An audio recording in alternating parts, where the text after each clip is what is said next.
आज हम लोग डिस्कस करेंगे how to compare the stability of resonating structure.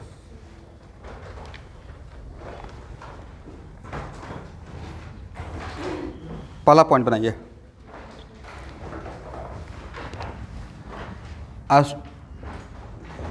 ये जो पॉइंट है first point, this is a prime point.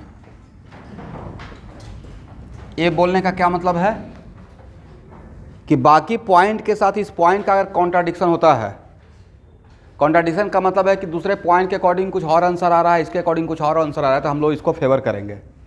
That's why ये सबसे प्राइम पॉइंट रहेगा, ठीक है। That resonating structure will be more stable, that resonating structure will be more stable which has more number of pi bonds, which has more number of pi bond।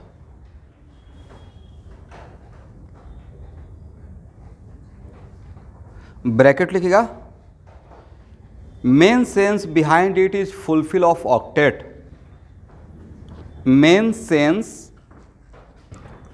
फिर से एक बार repeat कर रहा हूं, that resonating structure will be more stable which has more number of pi bond. यहां तक लिख पाए? ब्रैकेट में लिखिएगा, main sense behind it is fulfill of octet।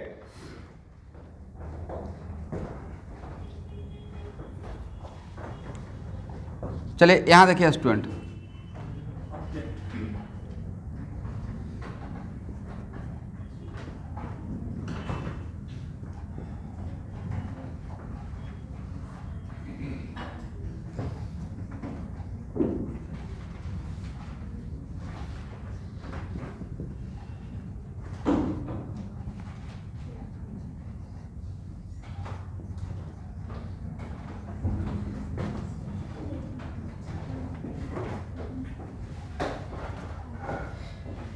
Correct है ना? इसमें और इसमें अभी जो मैंने पॉइंट पढ़ा है उसके according which R S are more stable है भाई। इसमें नंबर ऑफ पाई बॉन्ड ज़्यादा है, इसमें नंबर ऑफ पाई बॉन्ड कम है। तो ये तो हो गया शॉर्टकट ट्रिक, ये हो गया शॉर्टकट ट्रिक। तो आपको तो बस आंसर देने से मतलब है अभी, लेकिन फिर भी अगर कोई पूछेगा कि इसके पीछे का वजह क्या है, तो यहाँ देख, एक मिनट, इस कार्बन का ऑक्टेट फुलफिल है? क्या समस्या है भाई? इस लुईस डॉट स्ट्रक्चर देखिएगा तो इसके चारों तरफ आफ्टर बॉन्ड फॉर्मेशन 8 इलेक्ट्रॉन है। इस कार्बन का भी ऑक्टेट फुलफिल है, इस कार्बन का भी ऑक्टेट फुलफिल है, इस कार्बन का भी ऑक्टेट फुलफिल है। इसमें इस कार्बन का ऑक्टेट फुलफिल है? बिल्कुल है। कैसे काम चलेगा आप लोग का? 2, 2 4, 2 6 और 2 8 फुलफिल है। इस कार्बन का ऑक्टेट फुलफिल है, ठीक है। वजह यहां देखिए, अभी इसका फुलफिल है, बोलिए हाँ। और दो जो दो को इसको इंक्लूड करते हुए फुलफिल था ना, ये दोनों इसके पास जा रहा है, तो इसको कुछ लॉस हुआ क्या? करेक्ट। तो इसका फुलफिल है, इसका भी फुलफिल है ऑक्टेट, इस कार्बन का, इस कार्बन का भी फुलफिल है। What about this carbon? नहीं है। This carbon is less than octet, 2 electron less than octet. इसका मतलब इसमें सारे कार्बन का ऑक्टेट फुलफिल है? नहीं है। दिस इज द वजह है कि जितना नंबर ऑफ पाई बॉन्ड ज़्यादा रहता है तो ऑक्टेट फुलफिल होने का चांस ज़्यादा रहेगा।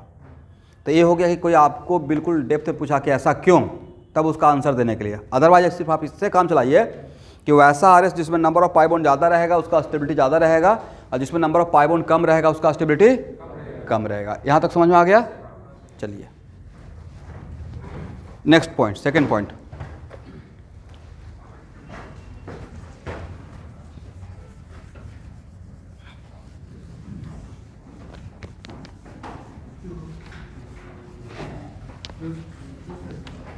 बात मत कीजिए, यहाँ देखिए, मान लेते हैं कि एक सिस्टम है जिसके अंदर चार्ज का सेपरेशन नहीं हुआ है, करेक्ट। ये Cl और Cl, इसमें चार्ज का सेपरेशन दिखेगा थोड़ा भी, बट H और Cl में थोड़ा चार्ज का सेपरेशन दिखेगा due two electron negativity difference. इसका मतलब ये हुआ कि यहाँ पे चार्ज का सेपरेशन नहीं है, कोई एक ऐसा सिस्टम है, बट ये पता है कि इसमें प्लस और माइनस है, ये पता है कि इसमें प्लस और माइनस है, जस्ट लाइक डाइपोल, और इसको आपने सेपरेट कर दिया ऐसे। यहाँ से यहाँ खुद से होगा या करना पड़ेगा? करना पड़ेगा, राइट। इसका मतलब है कि अगर ये सिस्टम मेरा फर्स्ट है और ये सिस्टम सेकंड है, तो यहाँ से यहाँ तक आने के लिए आपको कुछ वर्क करना पड़ेगा, और जो आप वर्क करेंगे वो यहाँ पे स्टोर हो जाएगा एनर्जी के फॉर्म में। तो नेचर का रूल है एनर्जी ज़्यादा स्टेबिलिटी कम। इसका मतलब इसमें और इसमें कौन ज़्यादा स्टेबल रहेगा? ये मोर स्टेबल रहेगा ये, तो करेक्ट है ना। तो सेकेंड पॉइंट इसी पे बेस्ड है। Charge separated resonating structure, charge separated resonating structure are less stable with respect to that RS, with respect to that RS in which there is no charge separation, in which there is no charge separation.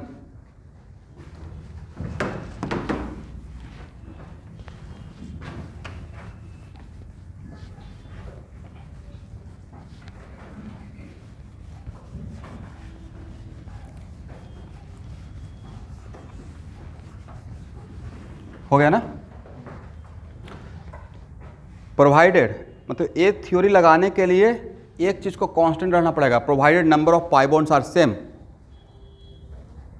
Provided number of pi bonds are same.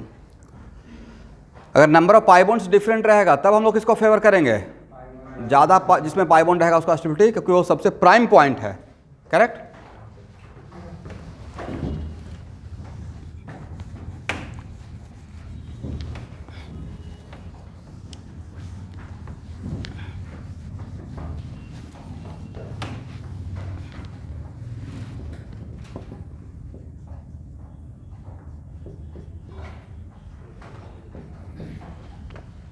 How many pi bond?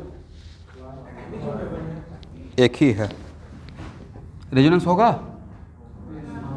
कहाँ से कहाँ?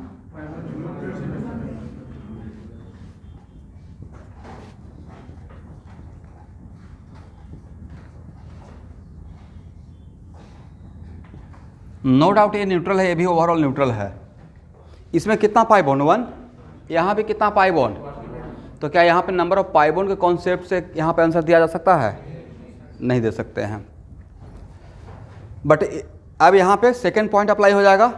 यहाँ पे charge का separation हुआ, but यहाँ पे charge का सेपरेशन नहीं है, करेक्ट। ओवरऑल चार्ज तो जीरो रहेगा ही, बट इस मॉलिक्यूल के अंदर चार्ज का सेपरेशन है, बट यहाँ पे चार्ज का सेपरेशन है। इसका मतलब है this one is more stable and this one is less stable, correct.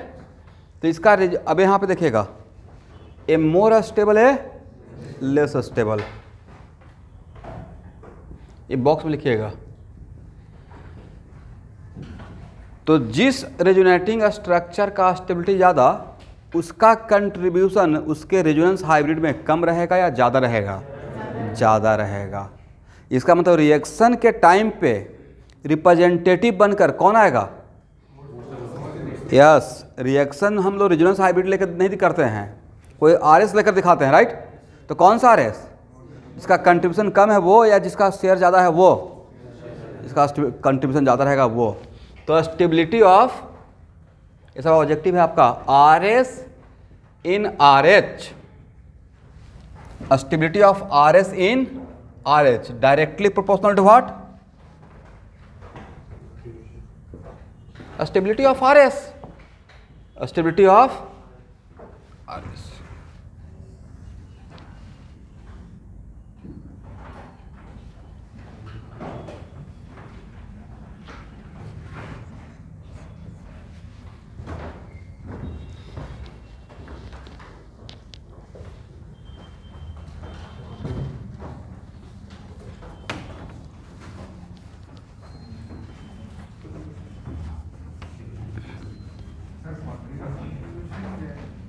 O sorry,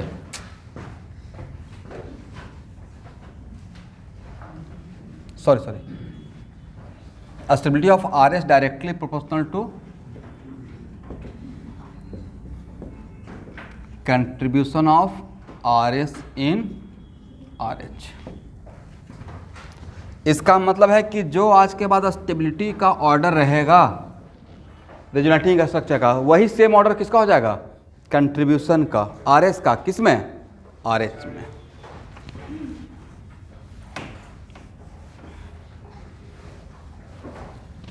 third point,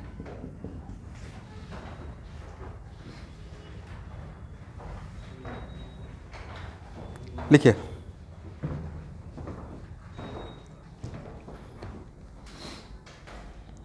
less charge separated resonating structure, less charge separated resonating structure are more stable, less charge separated resonating structure are more stable with respect to RS in which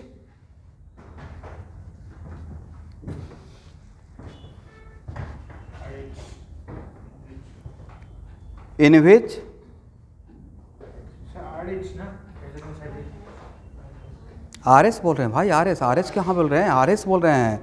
less charge separated RS are more stable with respect to RS in which charge separation are more। यहाँ पे charge separation are more का यहाँ पे मेरा meaning है distance है, किससे है, डिस्टेंस।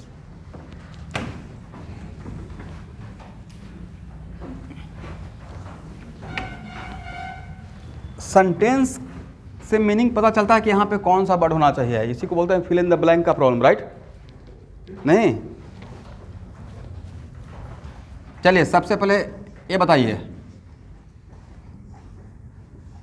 देखिए उस टाइम पे दिमाग में चल रहा था कि आपका शाम का क्लास का रूटीन क्या है, क्या है रूटीन ऐसे शाम के क्लास का। आर के सर का क्लास है कितने बजे से, 4 से, और उसके बाद तो आज तो जूलॉजी होगा नहीं, उसके बदले बॉटनी कर लीजिएगा।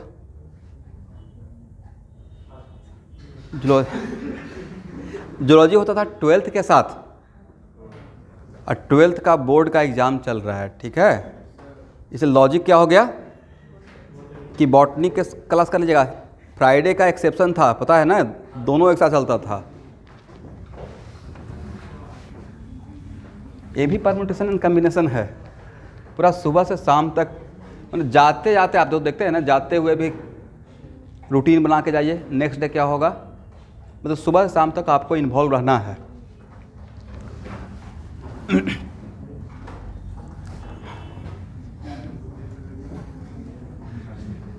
यहाँ देखिए, यहाँ से यहाँ तक खुद ऑलरेडी चार्ज का सेपरेशन है, बट यहाँ पे चार्ज का सेपरेशन डिस्टेंस R1 पे है, यहाँ पे चार्ज का सेपरेशन डिस्टेंस R2 पे है। यहाँ से यहाँ खुद से आप आएंगे, टू अपोजिट चार्ज को खींच कर लाना पड़ेगा, राइट। इसका मतलब उसके लिए वर्क करना पड़ेगा, और जो आप वर्क करेंगे वो एनर्जी के फॉर्म में स्टोर हो जाएगा। इसका मतलब है कि ये मोर स्टेबल सिचुएशन है, और ये ब्रैकेट में उसमें लिख लीजिएगा जो स्टेटमेंट लिखे, provided number of pi bonds are same, provided number of pi bonds are same.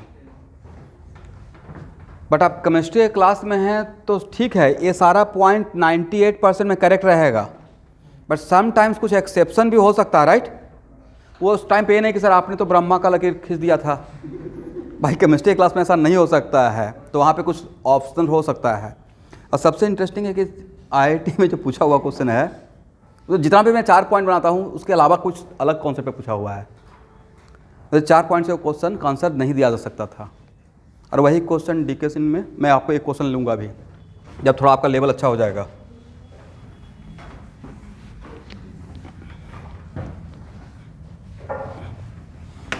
चलिए यहाँ तक आ गए। अब एक बढ़िया एग्जांपल ले रहा हूँ। यहाँ देखिए एवरीवन,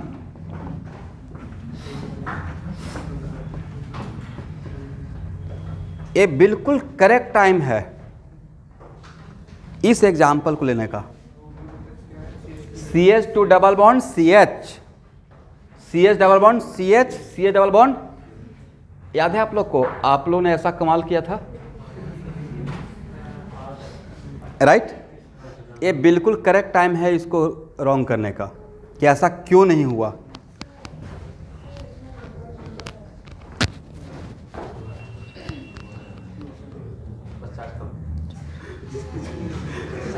ओके,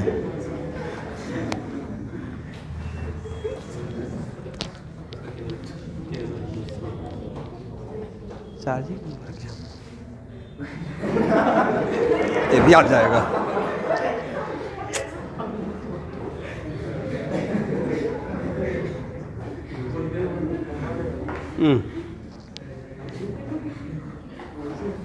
क्यों ऐसा हो गया भाई?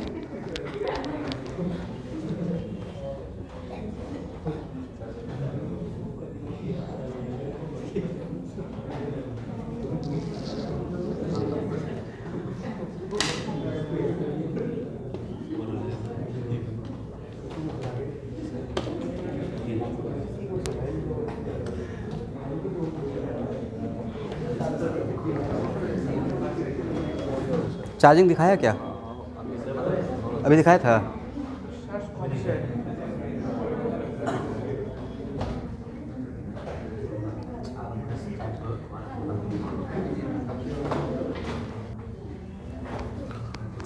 ओह,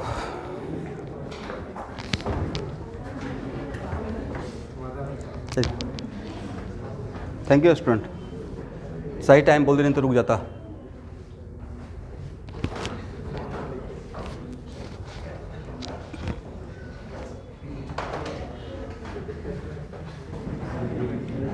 अब बात मत कीजिए। देखिए, अगर ऐसा काम करते तो डायरेक्ट हम लोग को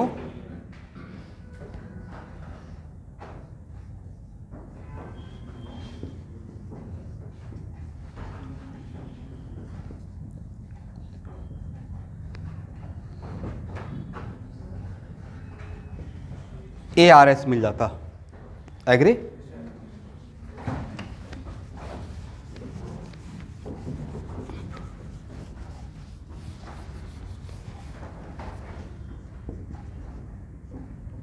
बट मैंने आपको सिखाया कि एट ए टाइम 2 सिस्टम को लीजिएगा, उसके बाद थोड़ा रेस्ट रुकना है, राइट?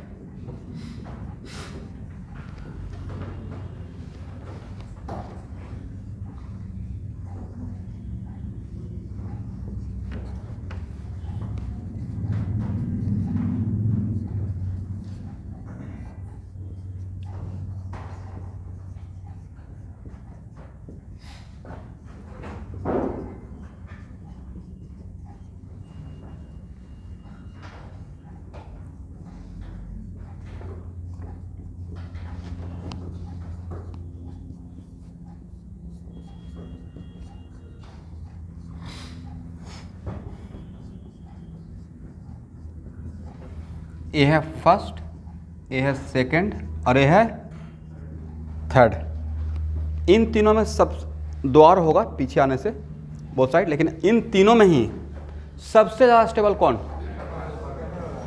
प्राइम पॉइंट है number of pi bonds.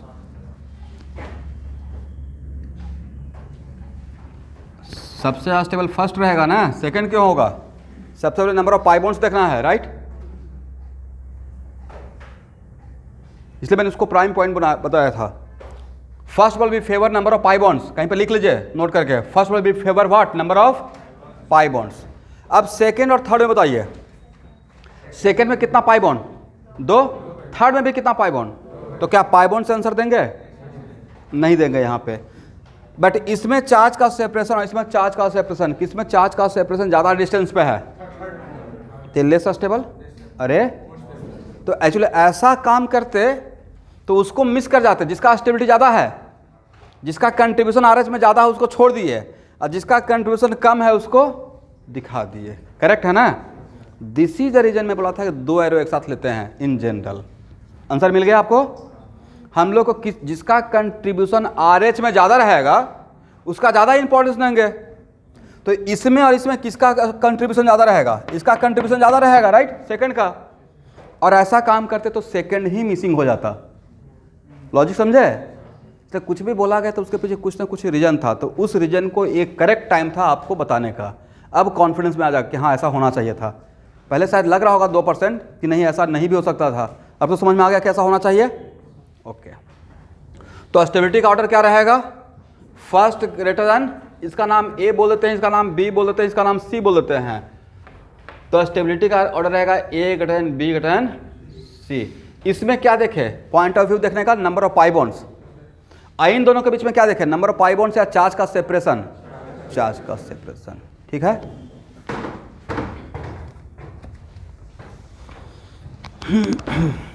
Okay,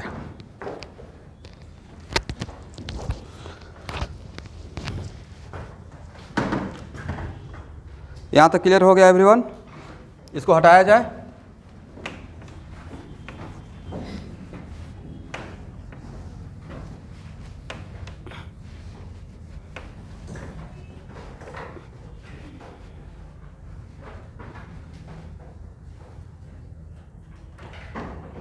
यहां देखिए, एक क्या है?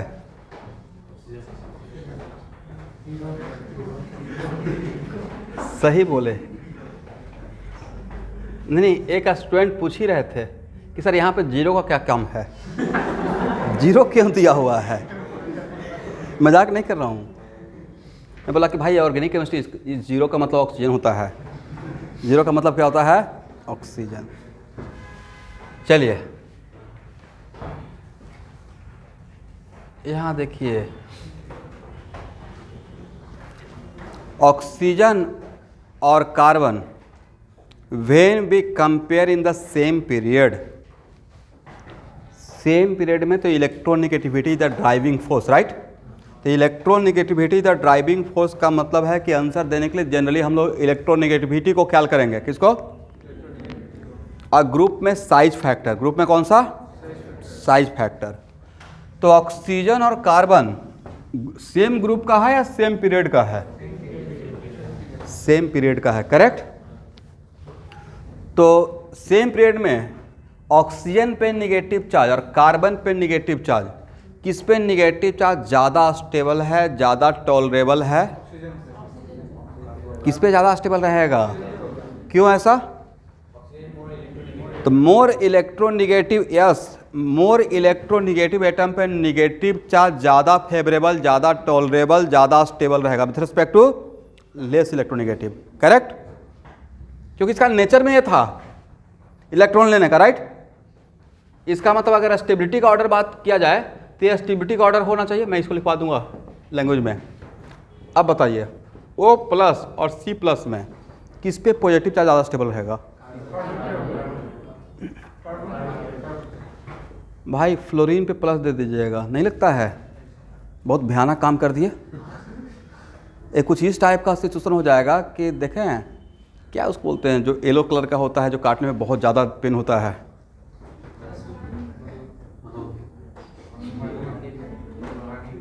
बिडनी बी, क्या उसको बोलते हैं?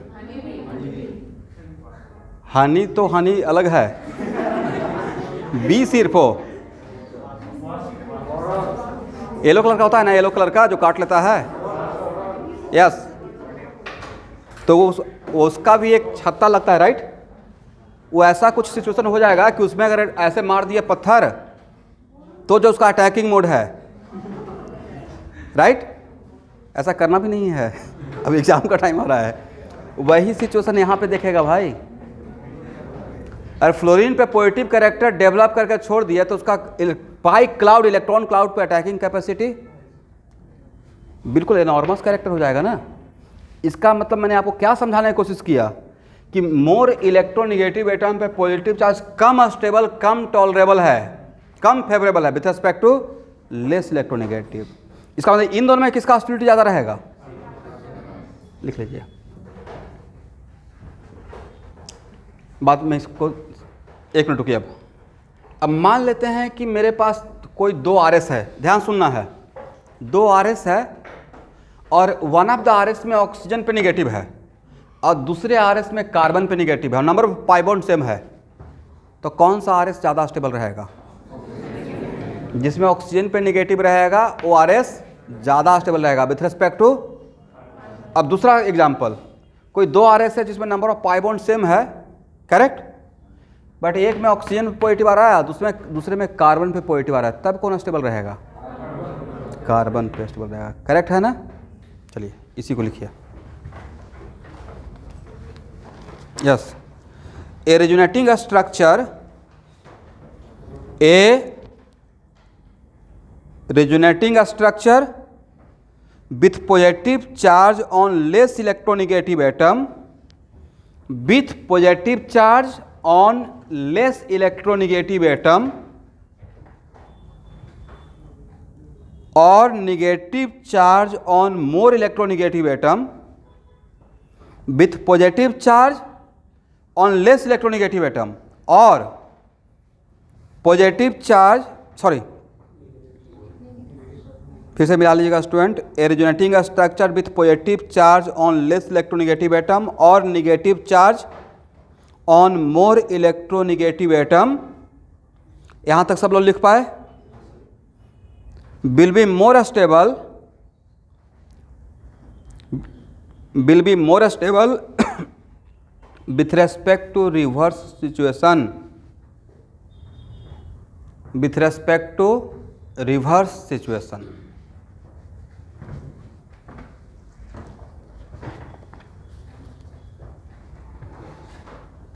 रिवर्स सिचुएशन समझ में आ गया ना? चलिए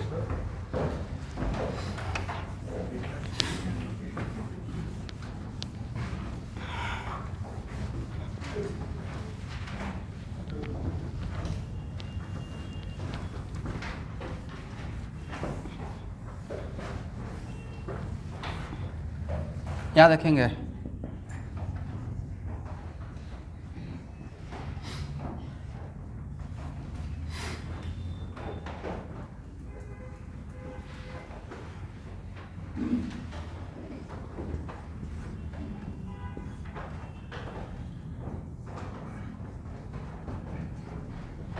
how many number of pi bond? 1। इसमें निगेटिव किस पे है? ऑक्सीजन पे। इस पे किस पे है? दोनों में कौन ज़्यादा स्टेबल? मोर स्टेबल, लेस स्टेबल। तो किसका कंट्रीब्यूशन रेजोनेंस हाइब्रिड में ज़्यादा रहेगा? मोर स्टेबल का।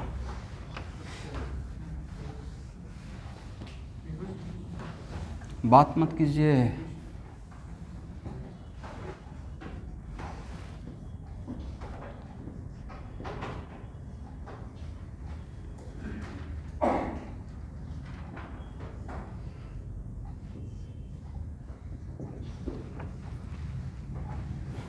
यहाँ देखिए,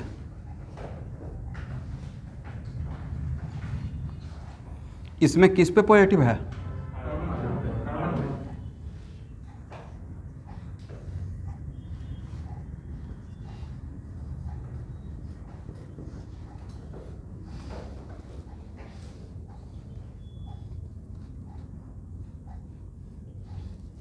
इसमें किस पे पॉजिटिव है? ए और बी में कौन ज़्यादा स्टेबल होना चाहिए?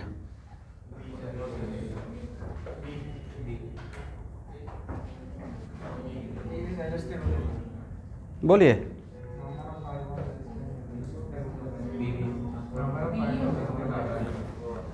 अब आप दो पॉइंट के बीच में फंस गए। पहला point number of pi bond जिसमें ज़्यादा रहेगा, और दूसरा फर्स्ट पॉइंट और फोर्थ पॉइंट कॉन्ट्राडिक्ट कर रहा है ना। तो जब दो पॉइंट कॉन्ट्राडिक्ट करेगा तो आप किसको फेवर कीजिएगा? नंबर ऑफ पाई बॉन्ड्स का। मतलब यहाँ पे जाके कॉन्फिडेंस लूज करता, राइट। अगर पॉजिटिव चार्ज वाला बात सोचेंगे तो ए ज़्यादा स्टेबल होना चाहिए, कम स्टेबल। और नंबर ऑफ पाई बॉन्ड वाला सोचेंगे तो इसमें नंबर ऑफ पाई बॉन्ड ज़्यादा, इसमें नंबर ऑफ पाई बॉन्ड, तो उस टाइम पे किसको फेवर करना है? Yes, when some points are contradict then be favour number of pi bonds. तो जो भी ऑनलाइन स्टूडेंट आंसर दे रहे थे कि ए ज़्यादा स्टेबल रहेगा, बी कम रहेगा, उनके लिए यहाँ पे एक कॉन्सेप्ट है कि इसमें नंबर ऑफ पाई बॉन्ड ज़्यादा है तो सबसे पहले हम लोग इसी को फेवर करेंगे। बाकी सारा पॉइंट सेकेंडरी पॉइंट बन जाएगा, राइट? करेक्ट है ना? अब हाँ ना बोलेंगे ही नहीं। मोर स्टेबल, लेस स्टेबल।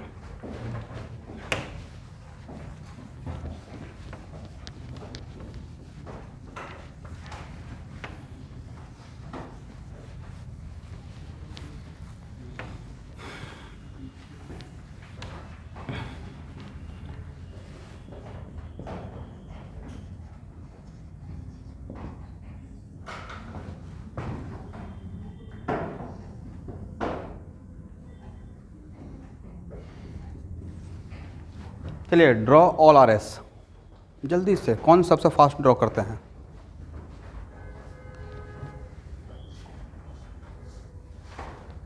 हालांकि एक कल ही ड्रॉ किए थे आप लोग, फिर भी ड्रॉ कीजिए।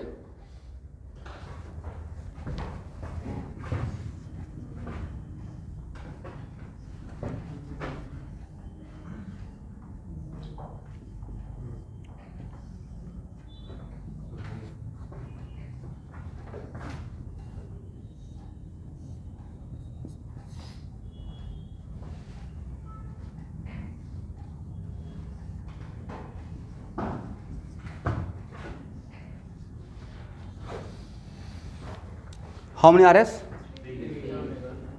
चलिए ए और बी में कौन ज़्यादा स्टेबल?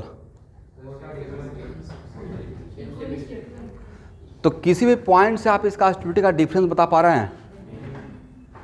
मेरे पॉइंट को समझे? ए, बी और सी में तीनों का स्टेबिलिटी का जब हम लोग कंपेयर करेंगे तो किसी भी पॉइंट ऑफ व्यू से आपको स्टेबिलिटी का डिफरेंस दिख रहा है? नहीं दिख रहा है। इसका मतलब है कि A, B and C are equally stable. तो आज के बाद वैसा कोई भी आर एस जिसका स्टेबिलिटी इक्वल है, मतलब उसमें स्टेबिलिटी का डिफरेंस 0 है, तो उसको नाम देंगे 100% इक्विवेलेंट रेजोनेटिंग स्ट्रक्चर। इक्वल तो बोलेंगे ही नहीं, इक्वल है या इक्विवेलेंट है? इक्विवेलेंट। एक लिखिए नोट करके, if all are S are equally stable, if all RS are equally stable, then these are called 100% equivalent resonating structure.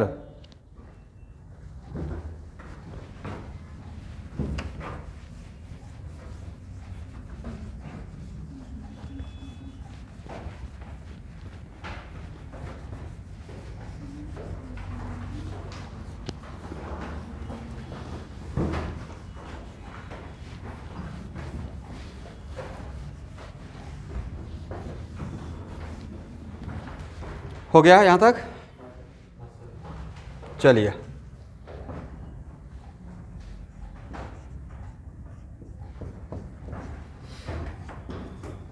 Resonance होगा कहाँ से कहाँ?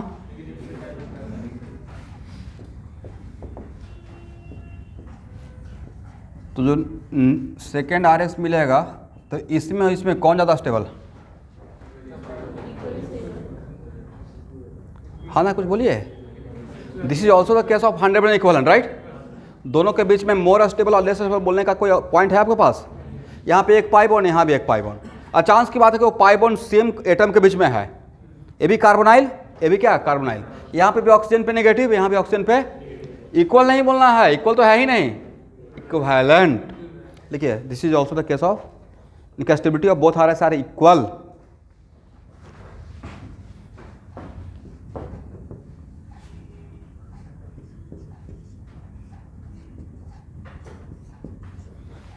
ये क्या है स्टूडेंट? भाई ये कार्बोनेट आयन है। कौन सा ion? Draw all R S.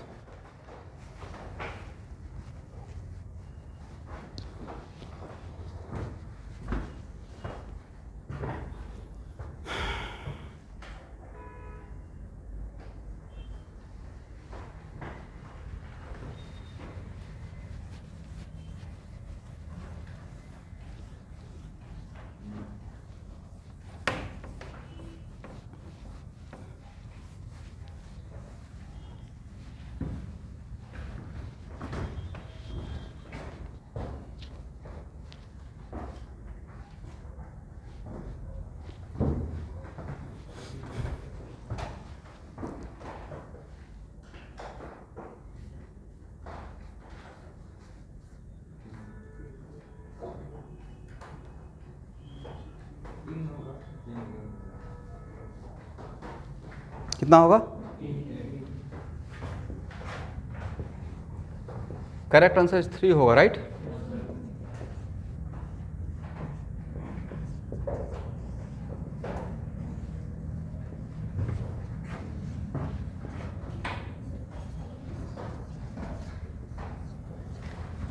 A B C, इन तीनों में आपके पास जितना भी मैंने पॉइंट पढ़ाया उसमें कोई भी एक पॉइंट है जिसके बेसिस पे आप बोल सकते हैं कि डिफरेंट स्टेबिलिटी है। So this is also the case of 100% equivalent resonating, लिख लीजिएगा।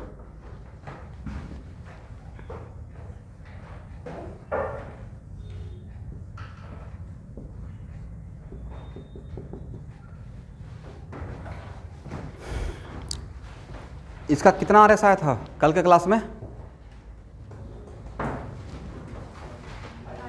5 आया था। जल्दी से 5 ड्रॉ कीजिए।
और कंपेयर कीजिए, किसी भी एक आरएस का दूसरे आरएस से स्टेबिलिटी का डिफरेंस होगा?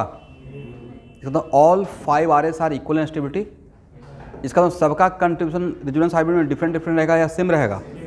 सेम रहेगा। इसका this is also the case of 100%।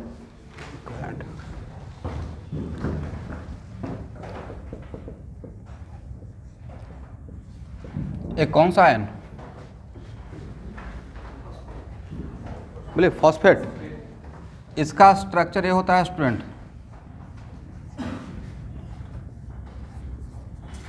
Total RS draw कीजिए फर्स्ट।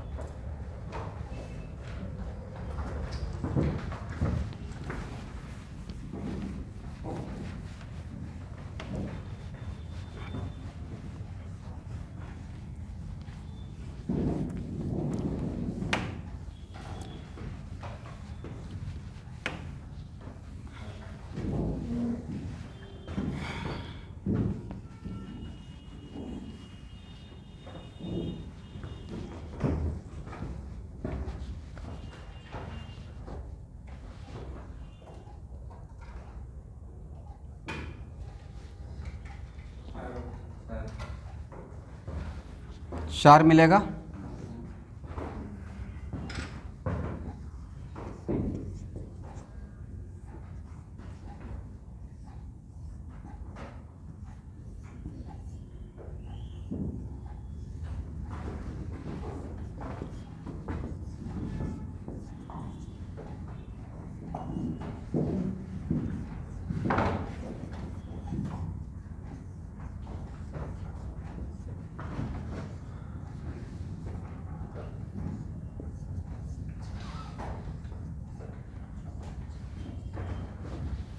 और सबका स्टेबिलिटी भी सेम है, right?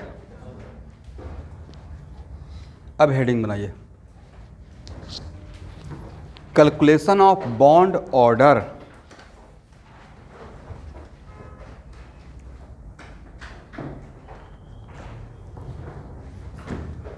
Calculation of bond order with the help of resonance.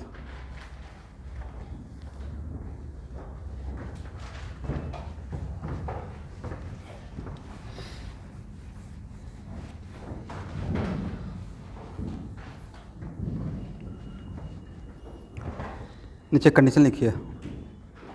We can, देखिए बॉन्ड ऑर्डर हम लोग कहाँ कैलकुलेट करते थे? एमओटी में। जो कल का क्लास में पढ़ेंगे, कल केमिकल बॉन्डिंग पढ़ाऊंगा जिसमें स्टार्ट करूंगा MOT।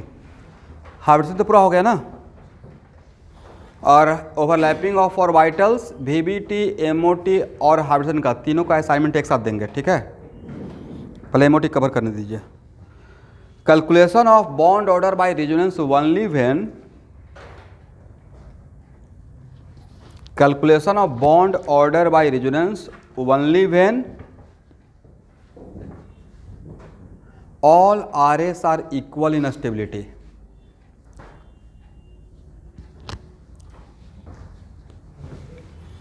When all RS are equal in stability, मतलब रेजोनेंस के हेल्प से हम लोग एग्जैक्ट बॉन्ड ऑर्डर बता सकते हैं,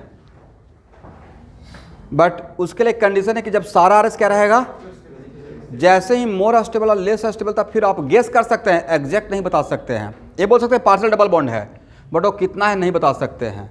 लेकिन जहाँ पे सारे आरएस का स्टेबिलिटी इक्वल रहेगा, यहाँ देखिएगा, जहाँ पे सारे आरएस का स्टेबिलिटी इक्वल रहेगा तो जो जो पोजीशन रेजोनेंस में इन्वॉल्व है, तो यहाँ पे इस स्ट्रक्चर में कौन कौन सा पोजीशन रेजोनेंस में इन्वॉल्व है,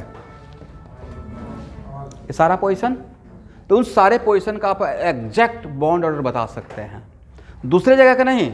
फॉर एग्जांपल मान लेते हैं मैंने ये स्ट्रक्चर ड्रॉ कर दिया, राइट भाई, ये पोजीशन रेजोनेंस में इन्वॉल्व है, तो इसके रेजोनेंस के से जब निकालिएगा तो इसका नहीं बताइएगा, इस पोजीशन का बताइएगा, राइट। बट इसमें और इसमें किसी एक का भी बता देंगे तो इसका भी वही रहेगा, क्योंकि इक्वल स्टेबिलिटी है, 100% क्या है, इक्विवेलेंट सिचुएशन है। नॉन इक्विवेलेंट है या इक्विवेलेंट, बोल रहे हैं ना हर लाइन में 100% इक्विवेलेंट। तो कंडीशन समझ में आ गया। रेजोनेंस के हेल्प से कब निकाल सकते हैं बॉन्ड ऑर्डर, और कहाँ का निकाल सकते हैं, जो लोकेशन रेजोनेंस में इन्वॉल्व है उसका निकाल सकते हैं exactly.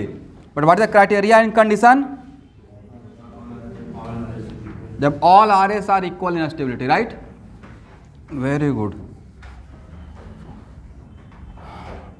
Bond order equal to number of triple bond into 3, number of triple bond नहीं, number of times triple bond into 3 plus number of times double bond into 2 plus number of times single bond into 1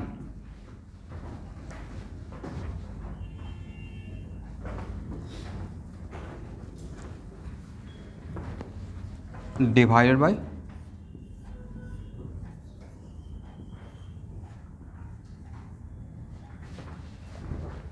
total RS. बोलिए यहाँ पे इसमें 3 से क्यों multiply किया, उसमें 2 से क्यों मल्टीप्लाई किया, उसमें 1 से क्यों मल्टीप्लाई किया।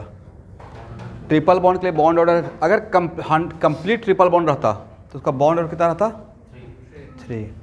डबल बॉन्ड के लिए बॉन्ड ऑर्डर कितना होता है, और सिंगल बॉन्ड के लिए बॉन्ड ऑर्डर 1। इसको बॉक्स में कर लीजिए।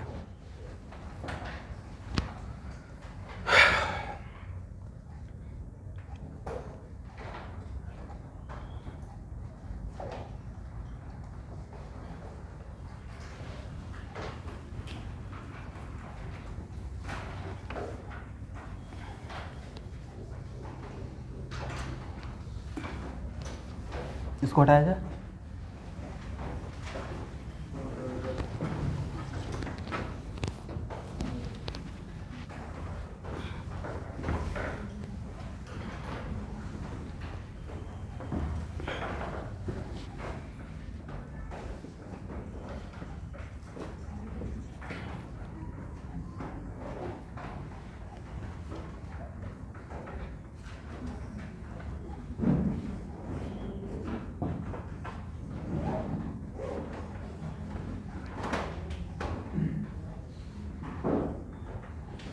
बेंजीन का 2 ही आरएस होता है, एक आरएस ये रहता है और दूसरा आरएस ये होता है, ठीक है।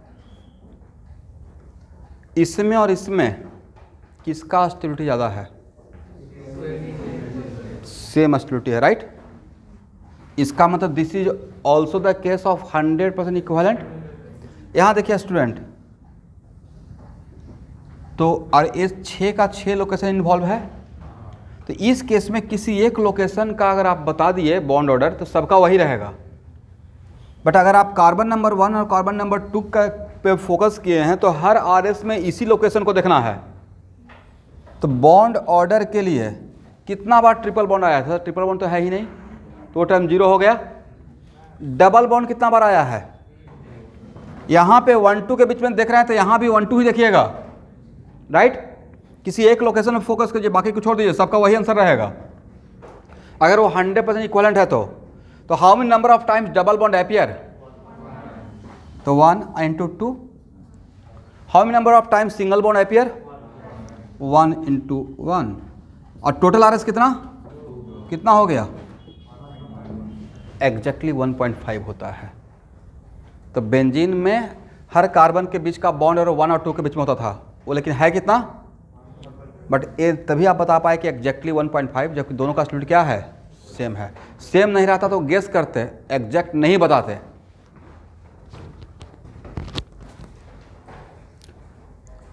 यहाँ पे अगर कार्बन नंबर 1 और 2 के बीच में देखेंगे तो हर आरएस में सेम लोकेशन पे फोकस करना है, राइट। तो टोटल आरएस कितना है? 2। फार्मूला क्या था? जरा पढ़िए तो formula.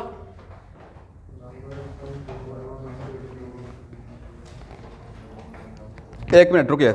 Number of times triple bond इसमें आया है इस लोकेशन में,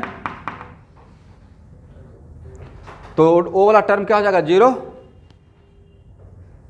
उसके बाद क्या था? एक मिनट। तो दोनों आरएस में कार्बन नंबर 1 और 2 के बीच में how many number of time double bond appear? एक बार डबल बॉन्ड आया। यहां पे डबल बॉन्ड है, यहां पे नहीं है, तो एक ही बार आया ना। तो नंबर ऑफ टाइम्स को मतलब 1, और डबल बॉन्ड के को कितना से मल्टीप्लाई किए थे? 2 से। तो 1 into 2 लिखा। उसके बाद क्या था term?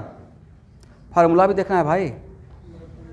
Number of times single bond appear, तो सिंगल बॉन्ड कितना आया? कार्बन नंबर 1 और 2 के बीच में कितना बार आया? तो क्या 1 into 1 लिख सकते हैं, और divide by total RS. Total RS कितना है? 2। वैल्यू कितना आया? ये 1। तो इसका मतलब यहाँ जो मैंने ऐसे दिखाया था, यहाँ देखिएगा, यहाँ से रेजोनेंस का डिफरेंस स्टार्ट हुआ था ना। तो यहाँ जो partial double bond, partial double bond, partial double bond, तो इस पार्शियल डबल बॉन्ड का बॉन्ड ऑर्डर ही पता चल चुका है। कितना है? 1 पॉइंट। यहाँ का कितना रहेगा? हर जगह का क्या कितना रहेगा? 1.5 ही रहेगा। वजह इक्विवेलेंट है 100%।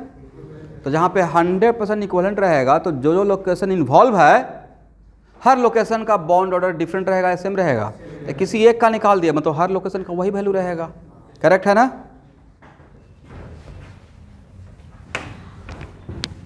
चलिए स्टूडेंट, यहाँ देखिए,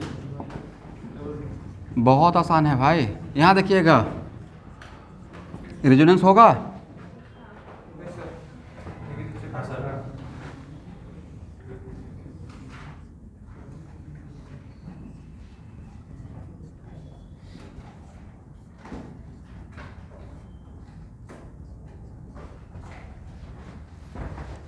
यह है आरएस फर्स्ट और यह है आरएस सेकेंड। किसका स्टेबिलिटी ज़्यादा है?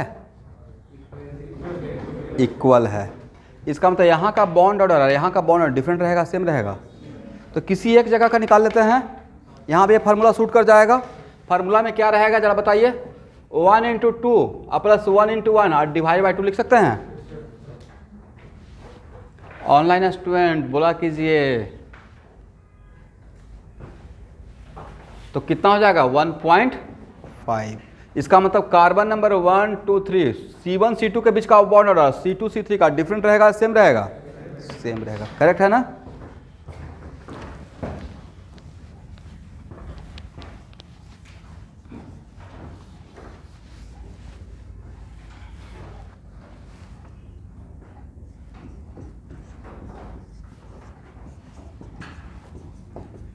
Find the bond order between carbon and oxygen.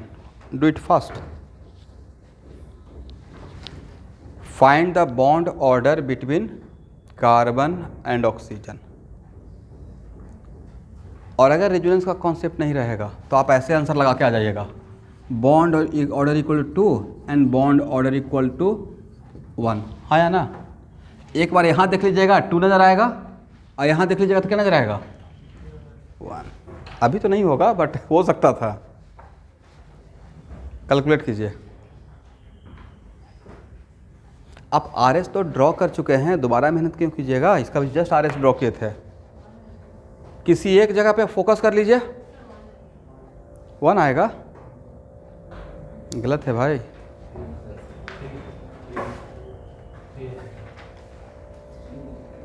Bond order पूछ रहे हैं. 3 तो कभी नहीं आएगा बॉन्ड ऑर्डर.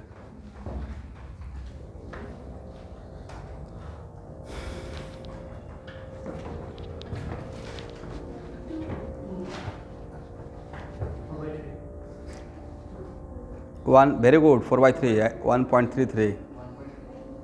तब चलिए डबल बॉन्ड कितना बार आया है. कहाँ पे आप देख रहे हैं. अगर किसी एक RS में यहाँ देखिएगा तो ऑल द टाइम यहाँ ही देखना है. करेक्ट. कितना बार डबल बॉन्ड आया है. और यहाँ पे सिंगल बॉन्ड कितना बार आया है. और टोटल RS कितना था 4/3. 1 पॉइंट. करेक्ट है ना. जिनका 3 और जिनका 2 आया वो देख लीजिए कहाँ मिस्टेक किए हैं.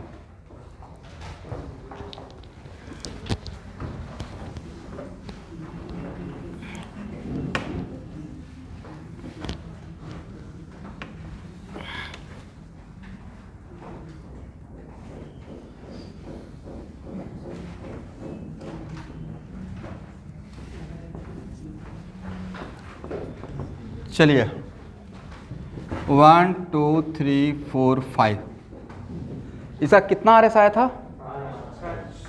और ऑल आर 100% इक्विवेलेंट. तो मुझे किसी एक लोकेशन का, इसका मतलब हर लोकेशन का बॉन्ड ऑर्डर सेम रहेगा. बॉन्ड ऑर्डर बताइए.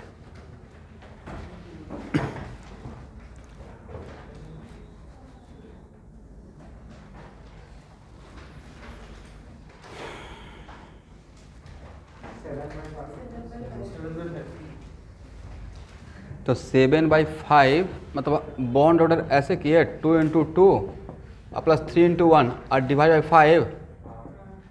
7/5 कितना हो गया 1 पॉइंट.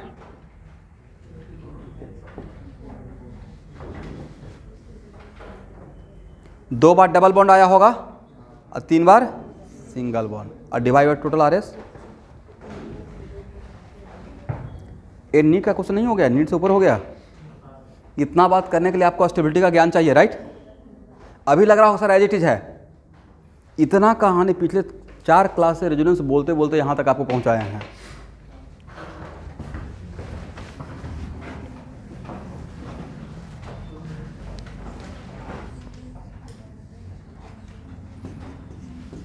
इसमें निकालिए बॉन्ड ऑर्डर.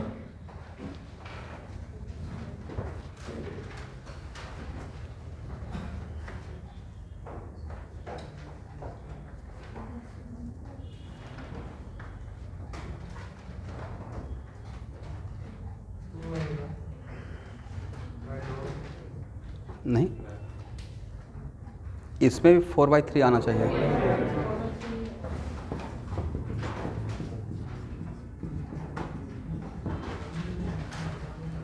आएगा ना 4/3.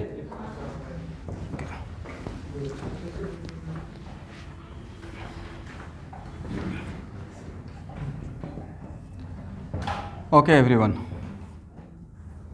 आप लोग का इंटरेस्ट देखकर इसका बताइए.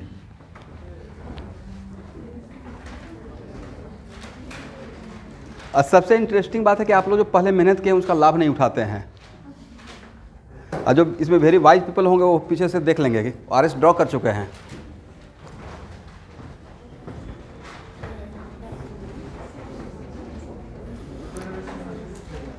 इनडायरेक्टली समझे कि ये सब RS मैंने पहले से क्यों ड्रॉ करके रखा था.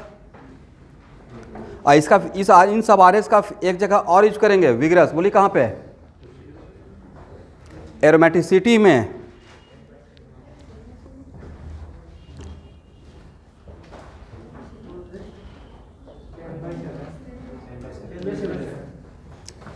यहाँ पे इसका 7 आर एस आया होगा। आपने एक कंपेयर किया कि हर आर एस इक्वल स्टेबिलिटी का है, ये देखे ही नहीं। सारा आर एस डिफरेंट स्टेबिलिटी का है या सेम स्टेबिलिटी का? ऐसा नहीं कि न्यूटन फर्स्ट लॉ कर दीजिए। कितना बार डबल बॉन्ड आया है? कितना बार? तो 4 बार आएगा सिंगल बॉन्ड, और डिवाइड बाई 7, 10/7 कितना होगा एवरीवन? 1.42 ऑलमोस्ट। चलिए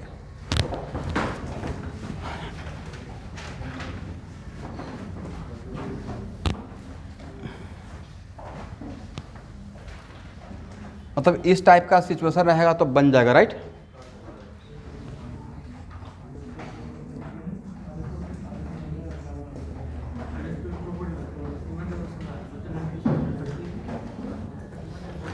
अब बात मत कीजिए।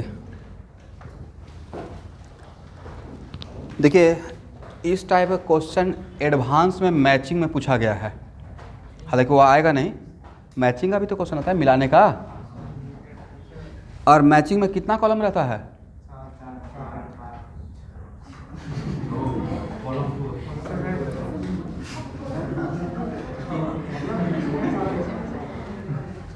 एक मिनट, हालांकि वो सही बोले हैं। एक साल एडवांस में 3 कॉलम का क्वेश्चन आया था। ये यहाँ पे ABCD, यहाँ भी 1 2 3, यहाँ कुछ और रहेगा PQR, PQ। लेटर का थोड़े कमी है, 26 लेटर है, राइट? तो A का M और M का P, मतलब they are very intellectual person जो IIT एडवांस का क्वेश्चन सेट करता है। मतलब उनको मैचिंग करना है, राइट?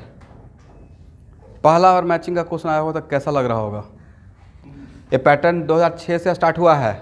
क्वेश्चन बैंक फॉलो करके देखिएगा। उससे पहले IIT का एडवांस का सब्जेक्टिव एग्जाम होता था, तो 2005 में सब्जेक्टिव एग्जाम में भी बैठा हूँ।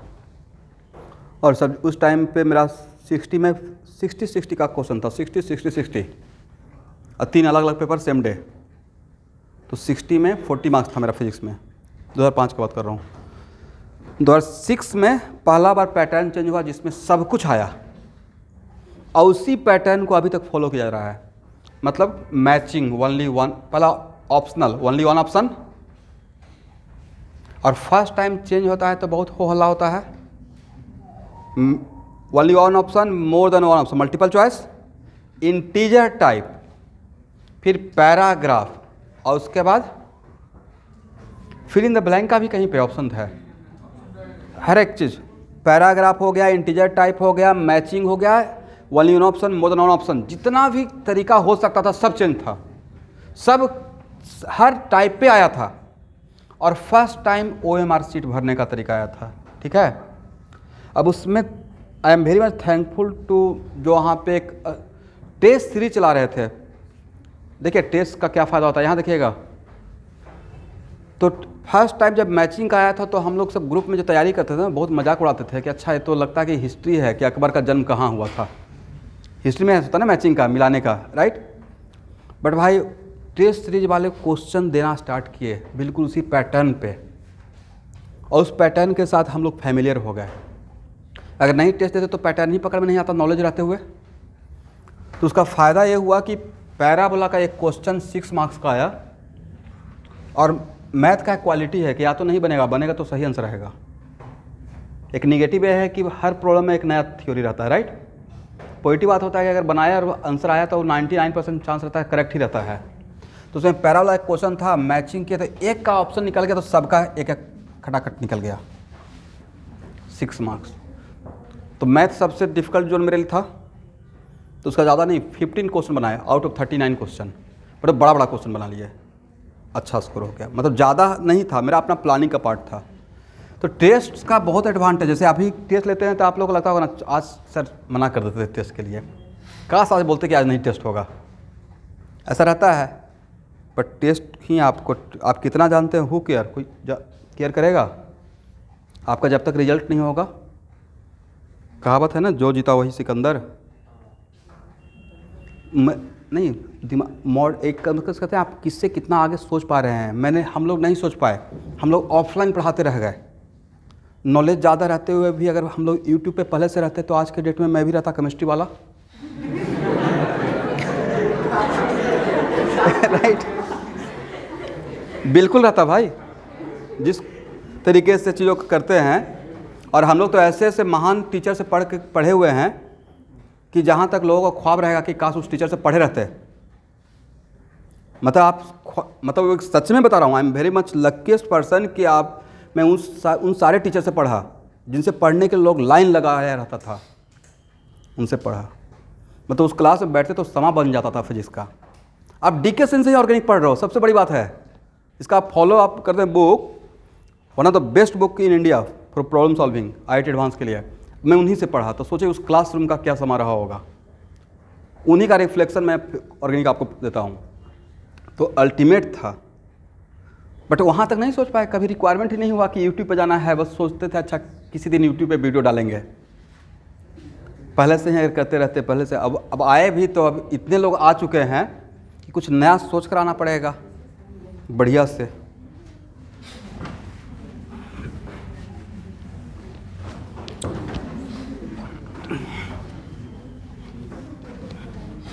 अभी चलेगा 2-4 साल ऑनलाइन का चलेगा, पूरा क्रेज रहेगा। हालांकि इस कोरोना में ऑनलाइन का क्रेज भी पता चल गया। आपको नहीं था कि offline class is much more better with respect to online. भाई ऑनलाइन ही है, लेकिन उसको हम लोग क्रेडिट देंगे क्योंकि हम लोग जिंदा रहे ऑनलाइन के वजह से। और समझते हैं कैरियर का क्या होता है, सोच कर अंदर से हिल जाते हैं कि हाँ 10-11 साल मैंने अपने लाइफ का कैरियर का गुवाहाटी में दिया, और उसके बाद अगर इस डर से भी मेहनत करता हूँ, समझ चीज़ों को अचानक से गड़बड़ होने में कितना है। बट आप भरोसा रखिए, आप हार्ड वर्क करेंगे तो आप बचे रहेंगे। जिस दिन आप में आलस आ गया, अगर मैं जिस दिन सोचा नहीं आई एम द बेस्ट, उस दिन मार्केट से गायब हो जाऊँगा। कि आप बेस्ट हो गए तो आप पढ़ाएंगे नहीं, आप टीवी पे बैठना स्टार्ट करेंगे। राइट, तो एक आध दिन बैठना चाहिए, सही है, मैं किसी पे कमेंट नहीं कर रहा हूँ। बट मुझे हर दिन अगर मैं टीवी पे बैठूँगा तो पढ़ाऊँगा कब भाई? सिंपल सा लॉजिक है ना। आप मुझे टीवी पे, मैं तो कोई एक्टर थोड़े हूँ कि टीवी पे बैठने जा रहा हूँ। एक आध दिन हो गया मोटिवेशनल गाइड कि हाँ ऐसे ऐसे तैयारी करना चाहिए। टीवी पे बैठने का मतलब क्या हुआ कि हाँ IIT में इस टाइप का पैटर्न है। एज ए टीचर मैं जाके क्या बोलूँगा, ये पैटर्न होता है, ऐसे फॉलो करना चाहिए, the books are good for this. एक आध बार हो गया, हालांकि उसको भी मैं लाइक नहीं करता हूँ। लेकिन मार्केट में सर्वाइव करने सबसे बेस्ट मार्केटिंग तो होता है माउथ पब्लिसिटी, कि लोग मुझसे पढ़ के जाए और दूसरों को बताए। बट मार्केट में सर्वाइव करना है और ज़माना मार्केटिंग का ही आ गया है, तो अपने आप को बचाने के लिए, सर्वाइवल के लिए कुछ करना पड़ता है। बट एक लिमिट से ज़्यादा नहीं है, ना मुझसे हो पाता है और ना मैं कर पाता हूँ। मैं सोचा भी था कि एक सेंटर कुछ बढ़ाएंगे, बट फिर बाद में उस बात को दिमाग से निकाल दिया। एक ही सेंटर पे काम करना है कि जो भी बच्चे आते हैं वो मेरे नाम से आएंगे, उनको मुझे पढ़ाना है। मैं अपने नाम से एडमिशन लेके दूसरे से पढ़वाऊँगा, सही रहेगा? तो ये सब कुछ मेरा इथिक्स है, और इस इथिक्स की वजह से मैं बहुत लॉस में हूँ। बट मुझे बहुत अरबपति बनने का ख्वाब नहीं है। मुझे है कि जिसको भी पढ़ाएं वो 100% अपना मैक्सिमम एफर्ट लगा के पढ़ा दें। जैसे कम से कम मैं तो सेटिस्फाइड रहूँ, नहीं तो भाई दिमाग में चलते रहेगा कि मैं गलत कर रहा हूँ। बोलेंगे नहीं, बट माइंड में चलेगा ना कि मैंने अपने नाम पे एडमिशन लिया, कि हाँ राकेश से केमिस्ट्री पढ़ने आए हैं। ये मेरा कुछ बातें हैं जिसकी वजह से plus I am very much happy with this centre.